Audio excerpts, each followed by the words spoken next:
Mayong adlaw, katawhan sa Dios sa Archdiocese sa Usamis.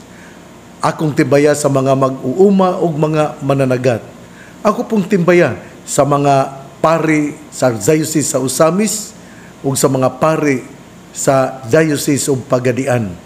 Adlong Lunes na usab, pitsa 30, nining bulan sa Septembre. Ato karong gisaulog ang kapistahan ni Saint Jerome, usa ka banggiitan og malantip nga tawo nga maoy mi-translate, mihubad sa atong Biblia ngadto sa Latin, ug karon mao kini ang gigamit nato nga translation bahin sa Biblia. Pero sa di pa ko mopadayon, ako usab nga pasalamat ngadto ni Ma'am Joy Idol. Salamat sa imong financial gift nga imong gihatag nga ri kanako. Ngadto po ni Padre Malalis, Father Fred Malalis, nga mihatag og mga tamis kayo nga mga lansones. Ingon man usab ngadto ni Mr. Florencio and Mrs. Eileen Castellano nga taga poblasyon sa Pangdalaga, Misamis Occidental. Ako po di ay nga belated birthday greetings ngadto ni Ma'am Norma Cocos. Misaulog sa iyang birthday atol gyud sa piyesta ni San Lorenzo Ruiz. O ingon man usab akong belated fiesta greetings ngadto ni Father Dexter Samuras dinha sa Pagadian City. Ingon man usab ni Father Timmy Ruben ug sa iyang mga parokyano sa Lora Subdivision sa pagsaulog sa kapistahan ni San Lorenzo Ruiz. O gili po na ko yun kalimtan ang kapistahan sa Tangub City nga gisaulog kagahapon, Domingo. Bisan tuod violation sa liturgy, pero ako na lang gisaulog, pasaylo ako Ginoo kay daghan mo yung kaayo. Murag special consideration lang.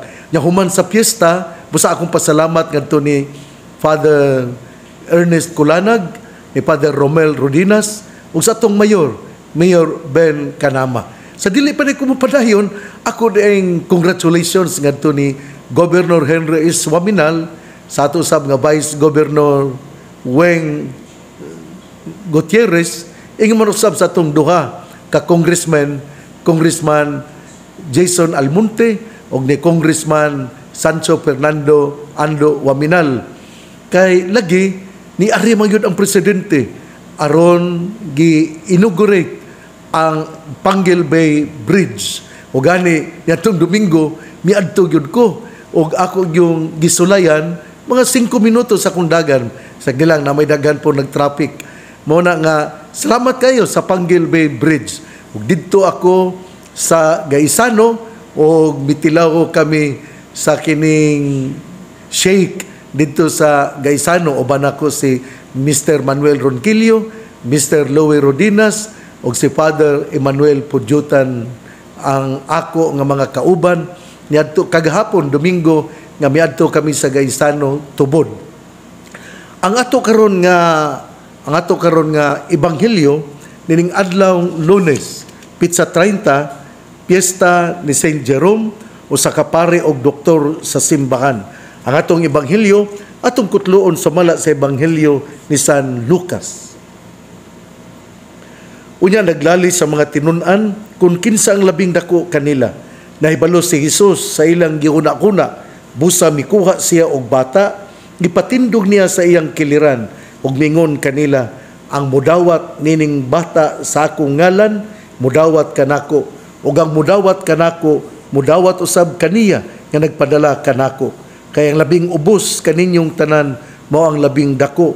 Si Juan mingon kaniya, magtutudlo, nakakita kami tao nga sa imong ngalan naghingilin og mga yawa ug amo siyang gidid-an kay dili man siya sakop sa atong pundok. Ayaw siya pagdid-i, mingon si Jesus kaniya, ug sa ubang mga tinun-an kay ang dili batok kaninyo dapig kaninyo. Ebanghelyo sa atong Ginoo, daygon ikaw o Kristo. Mga igsuon, bisang ang unang yung punto dinhi mao gyud ang usa ka ambisyon. Kinibang bisad ang mga apostoles dunay taas nga ambisyon. Muna nga giputol gyud dayon sa Ginoo. Giputol gyud dayon sa Ginoo ang ila nga ambisyon. Matod pa sa kining ato nga kining 366 days with the Lord 2024, ningon diri, ambition is a master that stunts the growth and maturity of his slaves. Jesus, the real master, does not lose his patience and shows his disciples the antidote to the venom of ambition. He takes a paradigmatic personage to bring home the point. He calls a child to the center of the group. The child, the little one, Jesus expounds, needs our acceptance, our service. In God's world, everything works in reverse. The one who is least among all of you is the one who is the greatest. The criterion of greatness in the kingdom of God is not title and skills or beauty and wealth. It is the capacity to serve the little ones, the poor of the earth. Nindot kayo ning gisulti, no?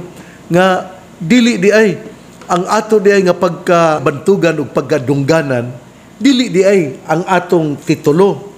Dili di ay ang ato nga mga kagwapa o kagwapo o sa atong bahandi, kung dili mamahimo kitang bantugan kung kita mo alagad o mo paambit ngadto sa mga kabus.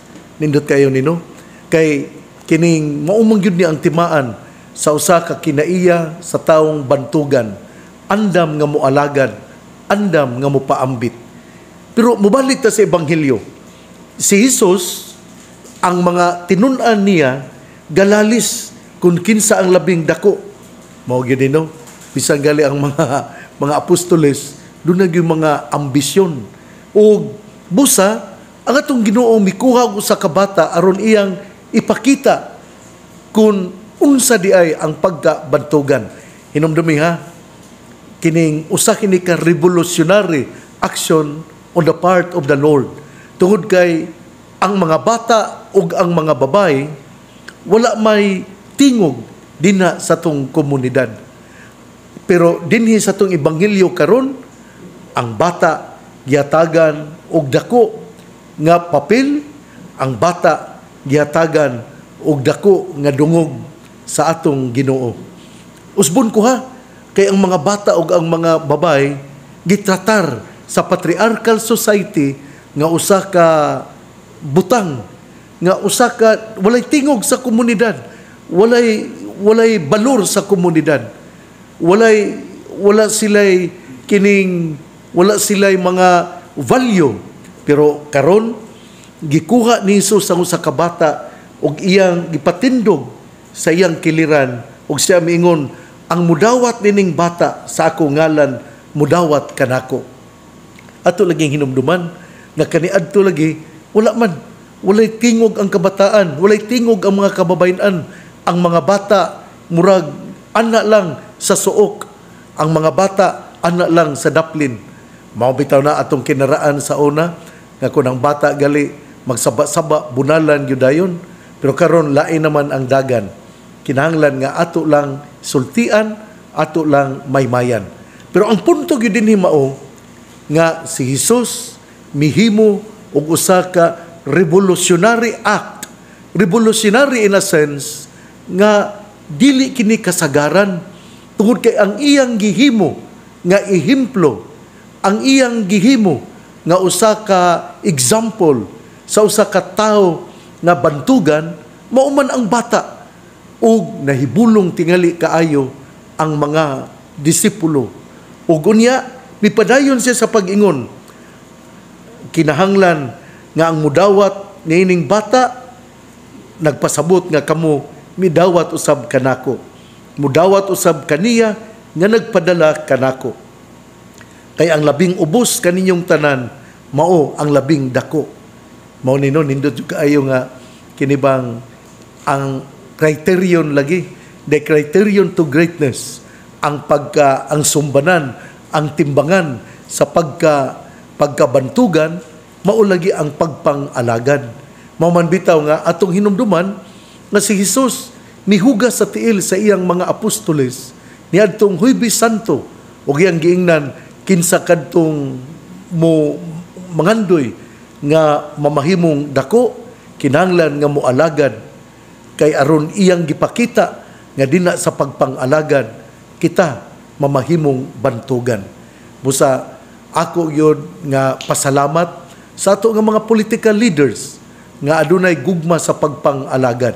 Dili aron sila mamahimong bantugan, dili sila aron mahimahimo nga istoryahan, pero sa ilang pagpangalagad atong gitan-aw nga sila nagpakita sa kinaiya sa atong Ginoo ug tungod ni ana sila nahimo pod nga bantugan.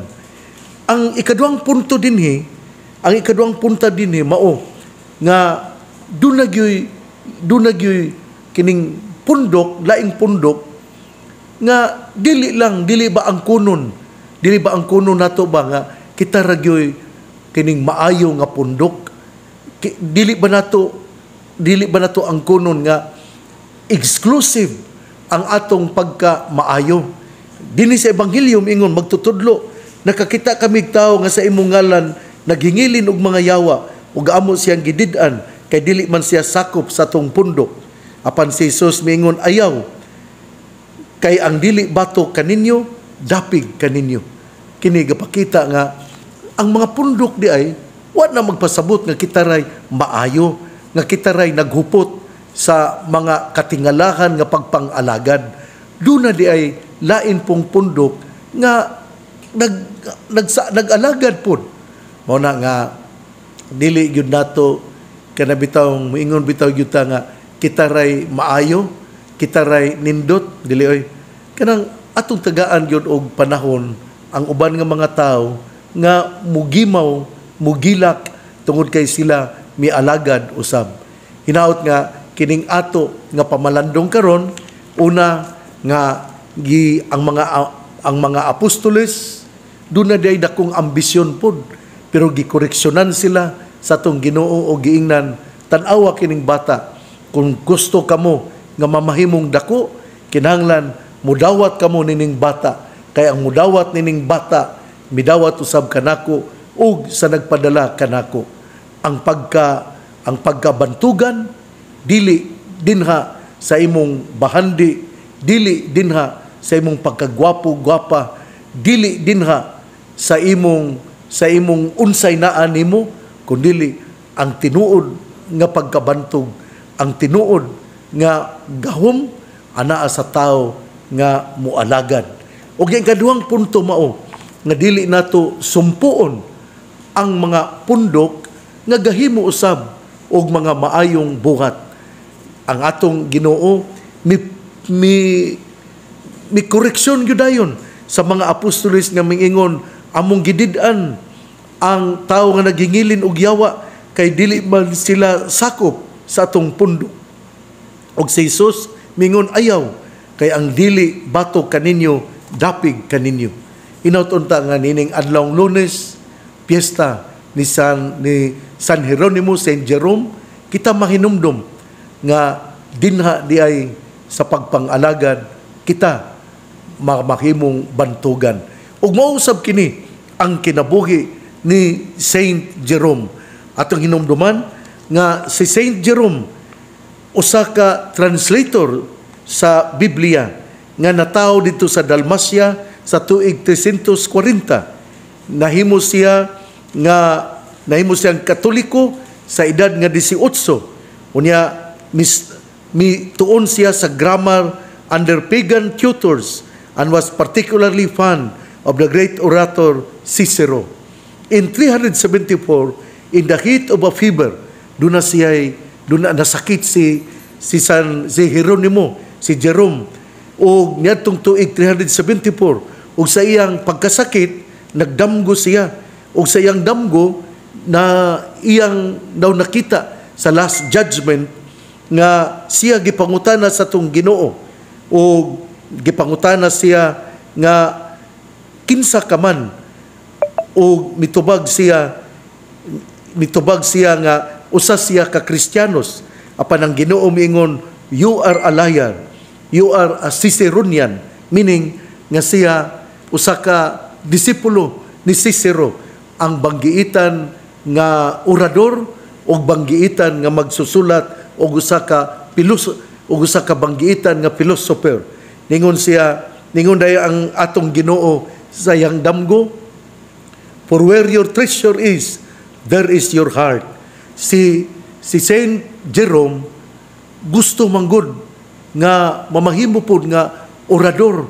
Gusto gyud siya nga makakaton og mga lawom nga pamalandong, pero giingnan gyud siya sa tong Ginoo nga ikaw usa ka bakakon kay dili ka man sumusunod kanako, ikaw nagaangkon sa usa ka bahandi nga dili gikan kanako kundi gikan kang Cicero.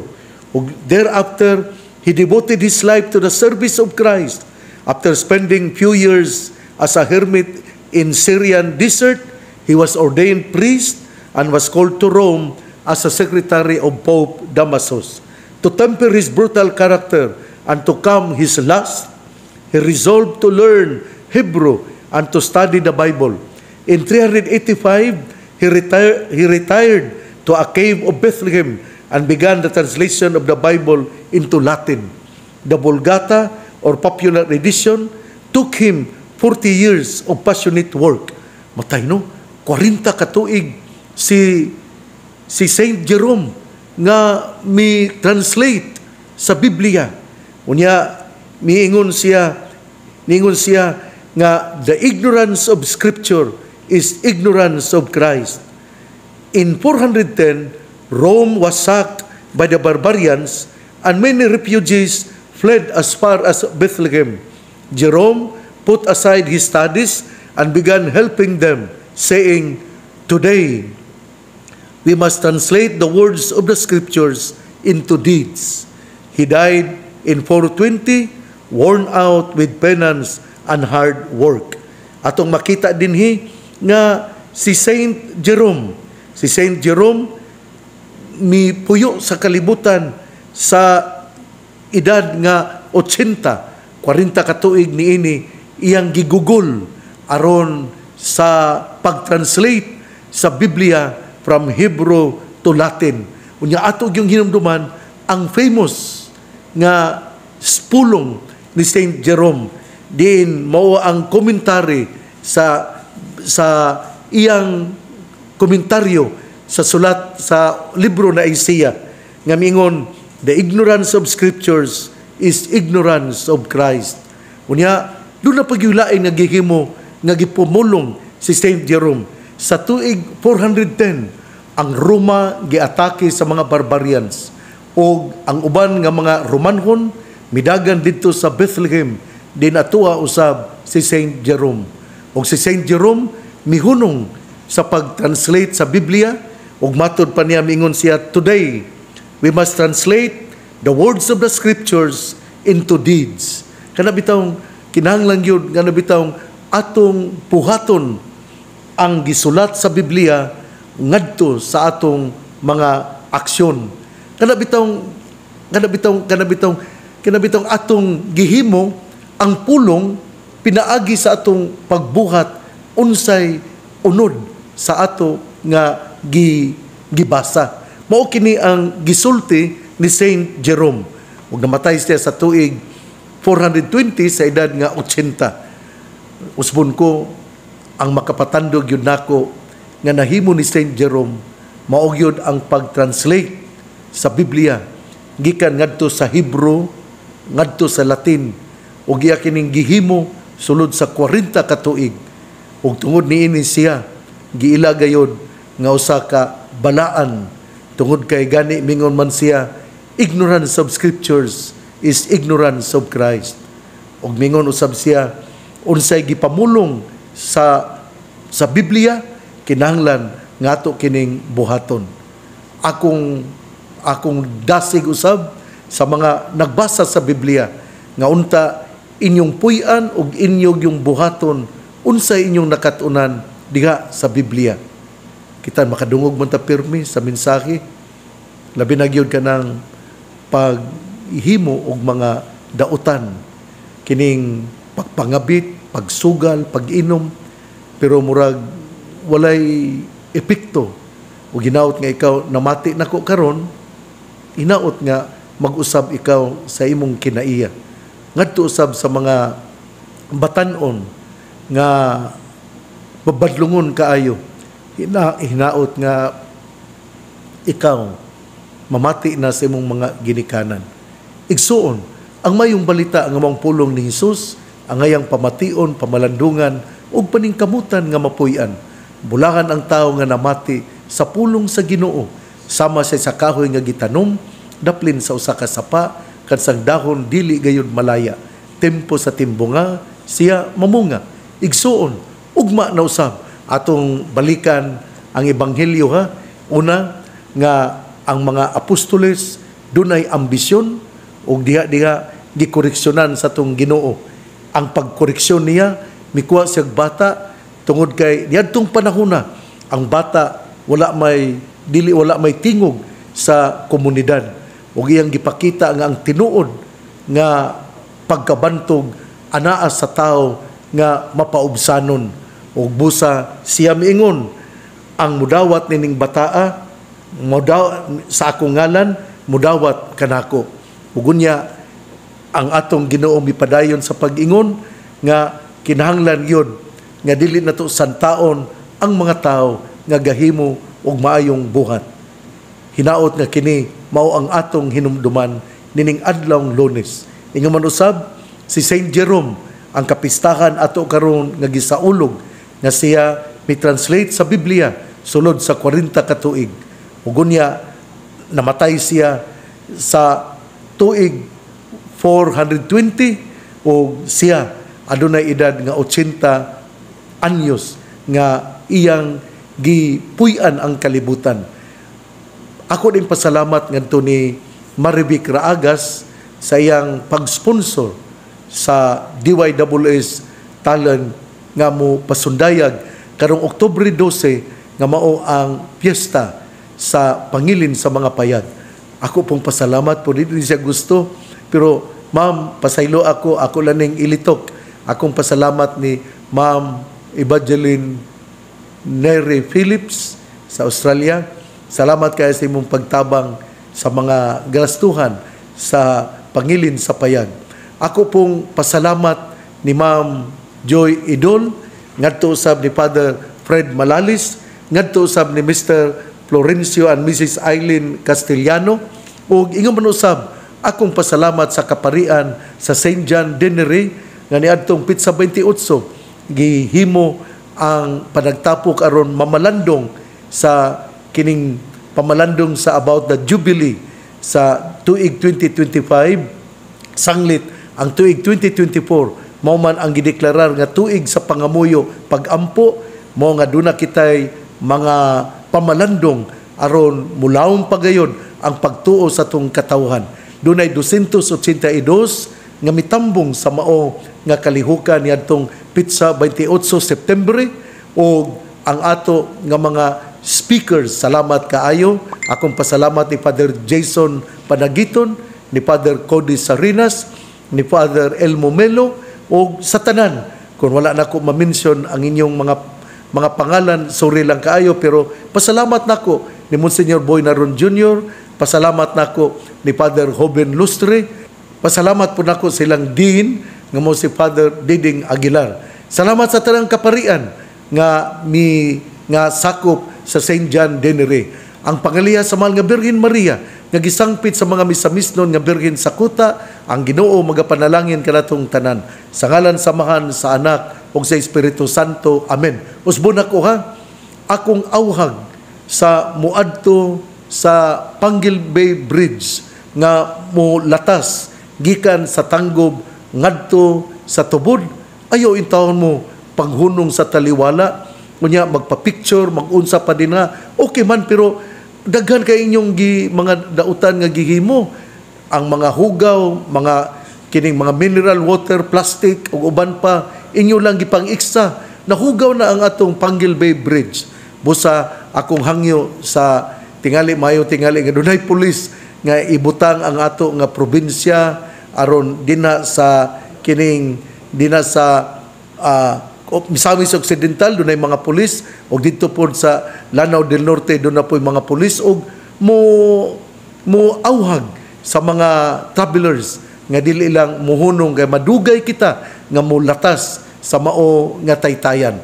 Hinaot nga ato kining hinumduman.